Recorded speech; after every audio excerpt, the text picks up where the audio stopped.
Khadija Bajaber est là pour sa 3e lecture, car elle a une résidence exceptionnellement de 3 mois.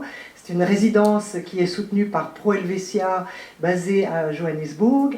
Et dans ce cadre-là, la résidence est plus longue que les résidences habituelles. Elle est donc Kenyan, mais d'origine Hadrami. C'est une communauté qui vient du Yémen et qui s'est installée sur la corne de l'Afrique, depuis l'Éthiopie jusqu'au Kenya. Elle a grandi et vit dans la ville de Mombasa. Khadija est diplômée en journalisme. Elle a publié à ce jour un premier roman intitulé The House of Rust. Elle écrit en anglais, La maison de la rouille. Elle a remporté, grâce à ce manuscrit, le premier Graywolf Press Africa Prize en 2022. Ce prix américain pour un premier manuscrit d'un auteur africain anglophone résidant en Afrique inclut la publication de son manuscrit aux États-Unis par la maison d'édition Graywolf. C'est donc grâce à ce prix qu'elle a remporté qu'elle a pu être publiée pour la première fois, et ceci à une très large échelle puisqu'il s'agit des États-Unis. Khadija a également reçu pour ce même roman le prix américain Ursula le Guin Prize for Fiction. Le roman de Khadija va être très prochainement, c'est en cours d'ailleurs, traduit en français et publié par une maison d'édition parisienne, mais pour le moment, la traduction n'est pas disponible et elle nous lira donc un extrait dans la version originale en anglais. Bonjour. Right, hello everyone. Thank you very much for coming. I'm here because of the Pro Helvetia organization, Johannesburg, and because of the Ledig-Rowohlt Foundation. And it has been a wonderful, peaceful 3 months. I came here expecting to just work on one book and to have that done. But the peace in this house and the warmth and meeting so many people allowed me to make a lot of creative breakthroughs and a lot of the projects that I had put to the side because I wasn't able to look at them the way that I needed to back then. So yeah, I'm hoping by the end of this year I will have a book ready for publication, and I've just been really grateful to get to experience the Chateau and all these different people who have been so kind and generous and warm. And I will read at first a small excerpt from the book, and then I will read another excerpt from what I hope to be my next published work.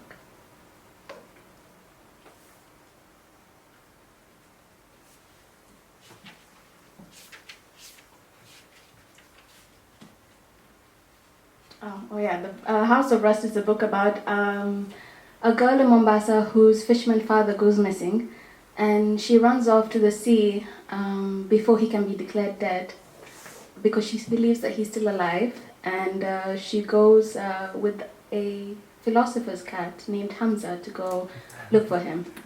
And now I'll read a small piece about Hamza, who is the more enigmatic character in this book. Chapter 5.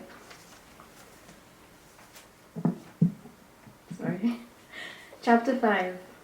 On the tables of kings, candle wax had dripped down the cat's skull and whiskers, an obedient, trained creature, but at heart a philosopher and spy. Of all his brothers, he was the stillest. The king laughed, releasing the mice to test them, but the cat did not play. He stayed, an exquisite statue, listening to the courtiers and accepting graciously praise for his obedience. The flame burned high, the cat outstayed the night in a court of grand excess, molten wax melting along his spine, scorching his ears. The wick ate its way down, the cat was perfect and mute. He was listening, he was watching, until the wick spluttered between his ears and the light went out on his fur. It was not the cruelty of those who thought themselves too shrewd that the cat remembered. Long ago he was sheltered from rain and scorching desert heat. He had slept in a humble man's sleeves, nestled in his cloak, in his pocket, in his hood. Brothers and sisters ever around, ever their bodies squashed against him. The man had shared their little food with them and kissed them and loved them, all, numerous and unnamed. Those happy days, pure in his heart. Their man was a scholar, writing what he saw and heard, pressing invaluable words into leather and leaves. Catkin danced on his hands, spilling their bodies over his writing implements, but he laughed at their interferences and was never angry. When the man died, they buried him far from home. A cat could not weep, but it could cry. The moon was there, a moon that was once divided, halved, and then put together in the same night. The cat had not forgotten. The moon remained just as he remained. For as long as possible, he would watch it too. Today, the cat waited on a wall in Old Town. He had remembered cruel kings and humble scribes. He had overseen the journeys of both the wicked and the kind. The cat was a facilitator of interesting conclusions, deserved ones. Today, he was Hamza, and he lay in wait for a girl to know her own name. Right? And now I will read from the excerpt, from the project that I've been working on. Right. I'm reading now from an excerpt from one of the major projects I've been working on while I've been here at the Chateau. It is not a sequel to the House of Rust, but perhaps its spiritual successor. In my research and in my scrounging for coastal literature, I was limited by English resources.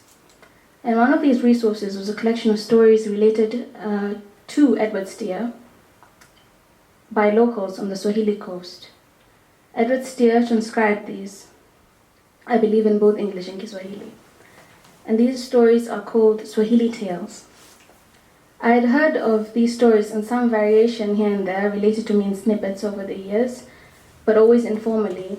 But I was glad to find them in a collection that I could refer to more concretely than just doing the observational and informal research that I'd been doing until then. These stories involve king-making gazelles, snake princes, snake kings, the cunning and the hospitality of human heroes, and wicked villains. I wanted to write a new book, that would be now working with concepts of actual fairy tales from the Swahili world, rather than simply the ones I created on my own when I had too much time and too much imagining to do. So it is an adaptive work, perhaps, but not in my ambitions for it, what would traditionally be known as, a retelling. So Fumo Liongo was a warrior of great strength and terrible temper. To make it more relevant to European imagination, I would perhaps refer and say that, it has been said, from what I read, that he's the Swahili answer to Achilles. But he's not the Swahili answer to Achilles. He's Fumo Liongo, an unkillable man, until he was, of course, killed. And so now I will read an excerpt of what I hope to be my next book. The needle was forged, more finely than a sword, more significant than the saddle of a sultan's favorite horse. Bwana Rashid labored with the single-minded focus of a surgeon over the deadly wound and the exorcist over the most hellish of demons. He had not always been a worker of white metals. Once he had fashioned weapons so fine they made murder a compliment and treachery an elegant accident.